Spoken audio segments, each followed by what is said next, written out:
High court की संभावित bench के विरोध में आज जयपुर, जोधपुर हाईकोर्ट सहित यहां की अधीनस्थ अदालतों में वकील कार्य बहिष्कार पर है। कल केंद्रीय कानून मंत्री अर्जुन राम मेघवाल के एक वीडियो के बाद हाईकोर्ट बार सहित अन्य बार एसोसिएशन की आपात बैठक बुलाई गई। बैठक में निर्णय लिया गया कि कानून मंत्री के बयान से बार के सदस्यों में जो भ्रम पैदा हुआ है उसकी हम निंदा करते हैं। दरअसल कानून मंत्री अर्जुन राम मेघवाल ने बीकानेर में बेंच के एक सवाल पर बयान देते हुए कहा था कि सीजेआई BR गवई सितंबर में बीकानेर आ रहे हैं, तब ये विषय रहेगा। अगर वे आ रहे हैं तो इस मामले में कुछ प्रोग्रेस हुआ होगा।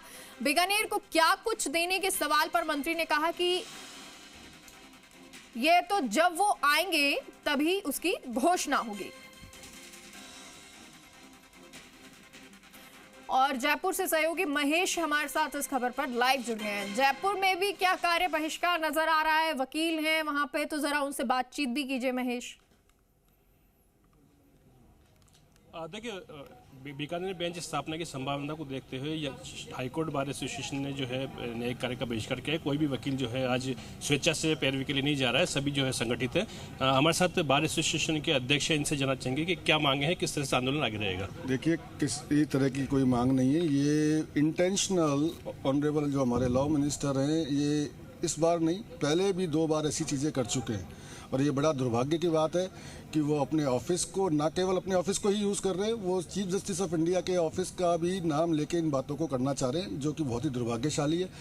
इस पूरे प्रकरण पर आज हमने एक सांकेतिक रूप से राजस्थान हाईकोर्ट बार एसोसिएशन की दोनों जो एसोसिएशन है जोधपुर की, उनका, और Rajasthan high court bar association Jaipur और उनसे जुड़े हुए जितने भी संबंधित जिले हैं, उन सब ने आज स्वैच्छिक रूप से अपना कार्य का बहिष्कार किया है। और ये एक स्पष्ट संकेत देने की कोशिश की है कि इस तरह की चीज़ों को आप बार बार नहीं छेड़ें, वकीलों के इमोशंस के साथ खिलवाड़ नहीं करें। ये थे जो है बार अध्यक्ष महेंद्र शांडिल्य। इसके बाद महासचिव जो है रमित पारिक, ये भी हमारे साथ है, तो इन्हें पूछना चाहेंगे कि किस तरह से सुप्रीम कोर्ट की अगर बात करें तो वहाँ केवल एक बेंच दिल्ली में, जबकि बहुत बड़ा भारत देश है, वहाँ अलग अलग बेंच की स्थापना की मांग नहीं हुई है। राजस्थान में ऑलरेडी 2 बेंच है, फिर तीसरी बेंच की स्थापना की जो कवायद चल रही है, उसको किस तरह से देखते हैं? देखिए, जैसा कि आपने कहा, सुप्रीम कोर्ट की केवल दिल्ली में स्थापित है जो पीठ की बात करें तो राजस्थान में ऑलरेडी वर्क सुचारू रूप से चल रहा है, जयपुर और जोधपुर में। अब मैं थोड़ा सा आपको ले जाना चाहूँगा उत्तर प्रदेश की ओर। उत्तर प्रदेश एक बड़ा इलाका है, राजस्थान से काफ़ी बड़ा है। अगर जनसंख्या घनत्व के हिसाब से देखें तो भी बहुत ज़्यादा है, पर वहाँ भी केवल 2 ही पीठ हैं, इलाहाबाद में और लखनऊ में। मुझे नहीं लगता जयपुर और जोधपुर में अभी सफिशिएंट संख्या में वकील भी हैं और यहाँ की कनेक्टिविटी भी बहुत अच्छी है। तो केंद्रीय विधि मंत्री जी द्वारा दिए गए बयान से जो एक रोष की स्थिति पैदा हो गई है जयपुर और जोधपुर के वकीलों में, उसको लेकर आज न केवल जोधपुर बल्कि जयपुर की तीनों बार भी एक दिन की सांकेतिक रूप से स्वेच्छा से कार्य बहिष्कार पर है। अर्जुन राम मेघवाल विधि मंत्री हैं, खुद बीकानेर से सांसद हैं, तो कोई ऐसा कुछ आशंका है कि वो अपने एरिया को कुछ देने के लिए कुछ तरह की वकीलों में एक तरह से कह सकते हैं कि बेंच की स्थापना वहाँ कर रहे हैं? देखिए, बेंच की स्थापना को लेकर हर जगह हर डिस्ट्रिक्ट में कोई ना कोई मांग उठती रहती है।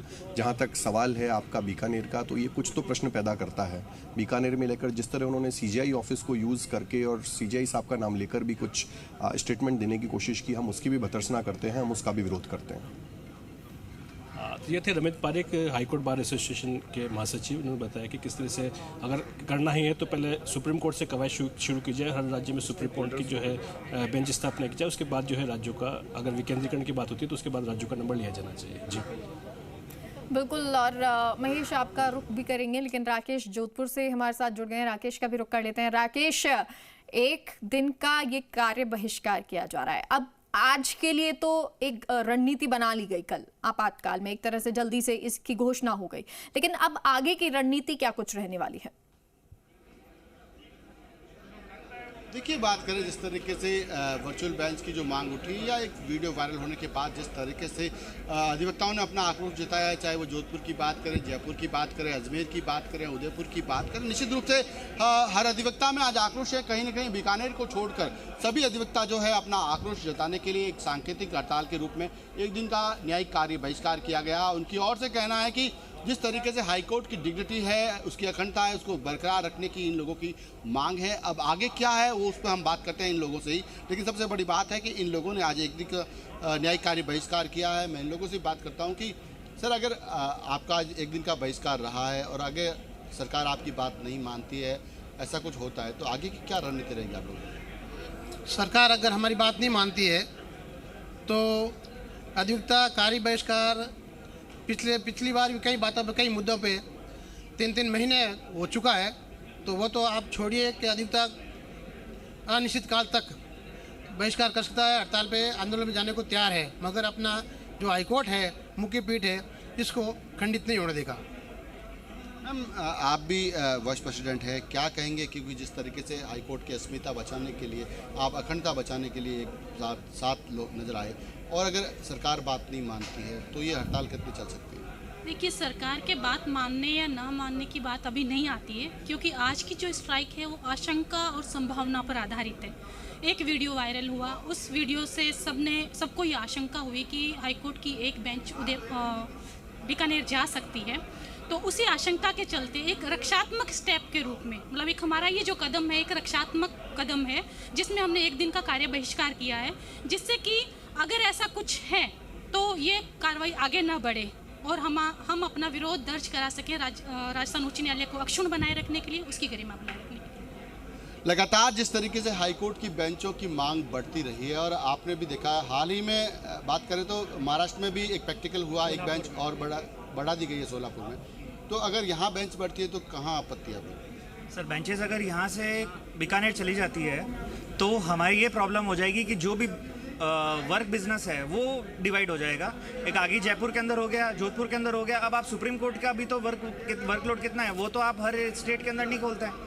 अगर आपने सुप्रीम कोर्ट की कोई बेंच नहीं खोली है राजस्थान के अंदर या ऑल ओवर इंडिया में कहीं पर भी, तो आप इसकी बेंच क्यों कर रहे हो? ये तो एक तरीके से फिर हर डिस्ट्रिक्ट के अंदर हाईकोर्ट बेंच कर दो फिर तो इससे हाईकोर्ट की जो अस्मिता है उसके ऊपर सवाल उठ जाते हैं कि कोई वैल्यू नहीं रह जाएगी हाईकोर्ट की। सर, आप क्या कहेंगे, आगे क्या रणनीति रहेगी आप लोगों की? देखो, सबसे पहले तो मैं ये कहना चाहूँगा कि आज़ादी के बाद राजस्थान के एकीकरण के समय जोधपुर को उच्च न्यायालय प्रदान किया गया था सरकार और न्यायालय द्वारा।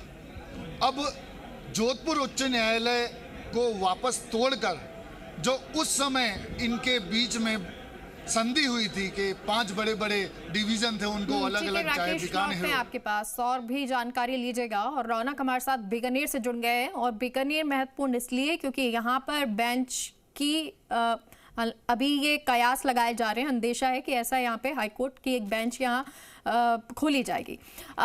रौनक, वहाँ क्या कुछ रिएक्शंस हैं, वहाँ क्या कुछ प्रतिक्रिया है?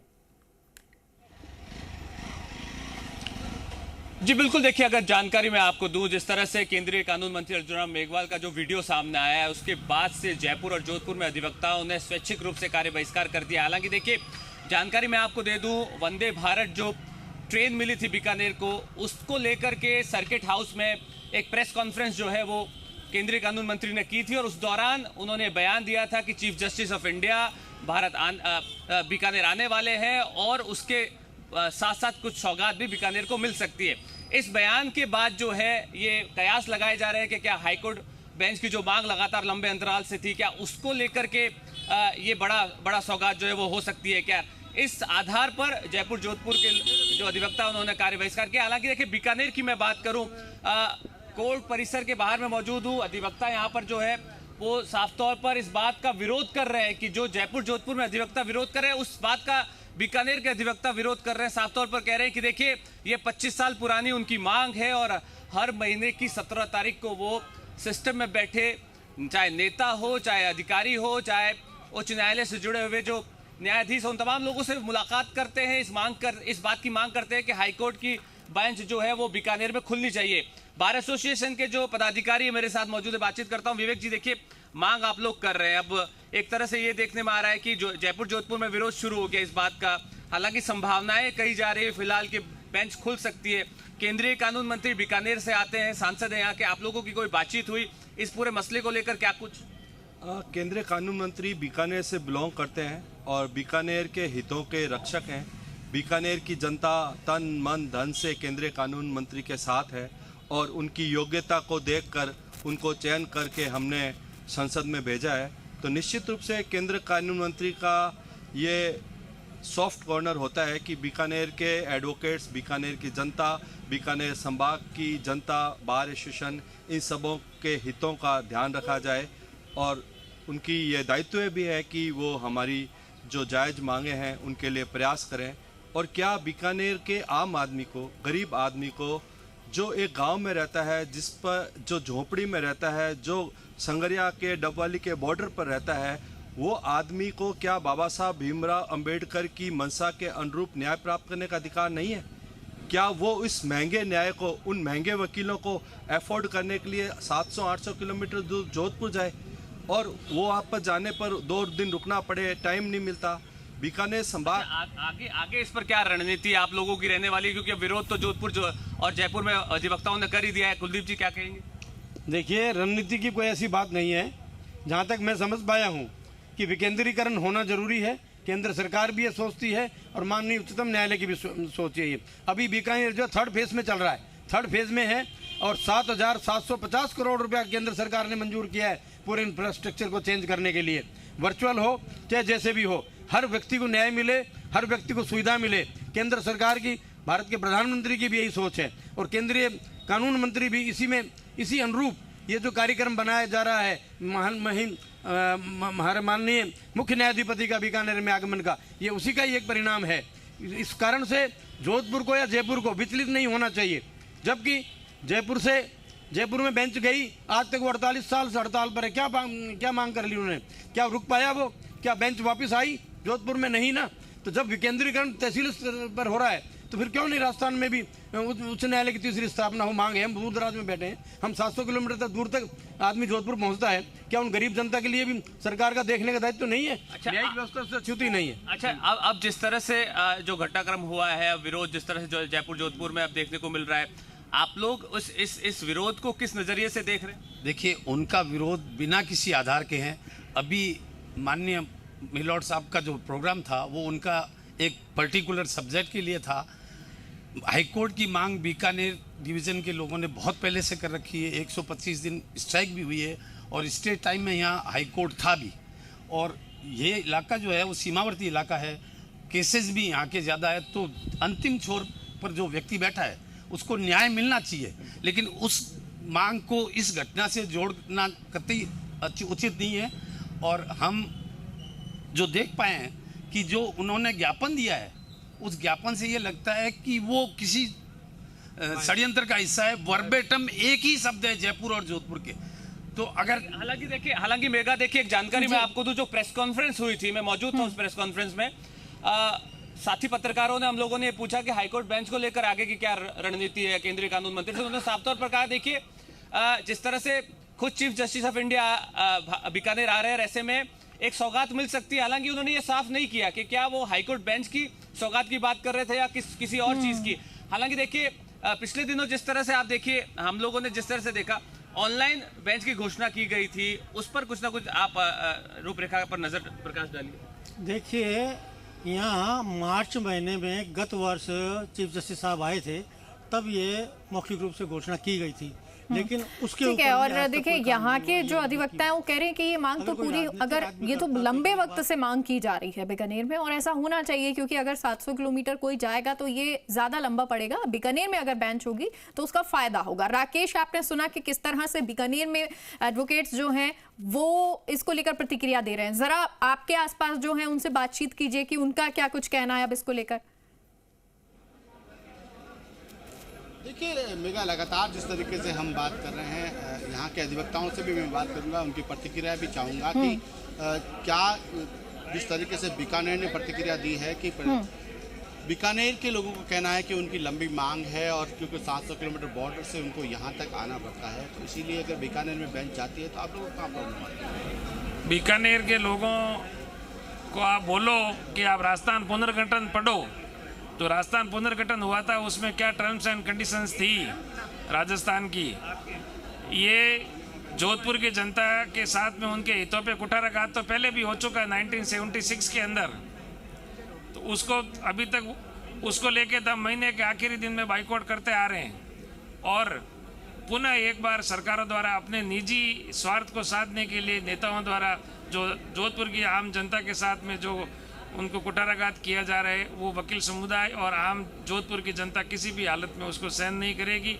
हमें इस प्रोटेस्ट के तहत आप हमें ये लिख के दीजिए कि जो मेरा स्टेटमेंट था उसके कोई मायने नहीं है, और राजस्थान जो हाईकोर्ट की बेंच का जो मुद्दा है वो बिल्कुल अक्षुण्ण रहेगा, और राजस्थान की बेंच है जो नहीं टूटने जा रही है। ठीक है। और अब क्योंकि जैसा कि रौनक अभी कह भी रहे थे कि प्रेस कॉन्फ्रेंस में बाकायदा वो मौजूद थे और उस दौरान सौगात की बात कही गई थी कि हाई कोर्ट बेंच की जो है वो सौगात दी जाएगी, इसको लेकर क्लियर नहीं है, लेकिन यही एक अंदेशा है और उसी को लेकर बीकानेर, जयपुर, जोधपुर वकील जो है आमने सामने भी नजर आ रहे हैं, प्रतिक्रियाएं अलग अलग नजर आ रही हैं। बहुत बहुत शुक्रिया आप सभी का जुड़ने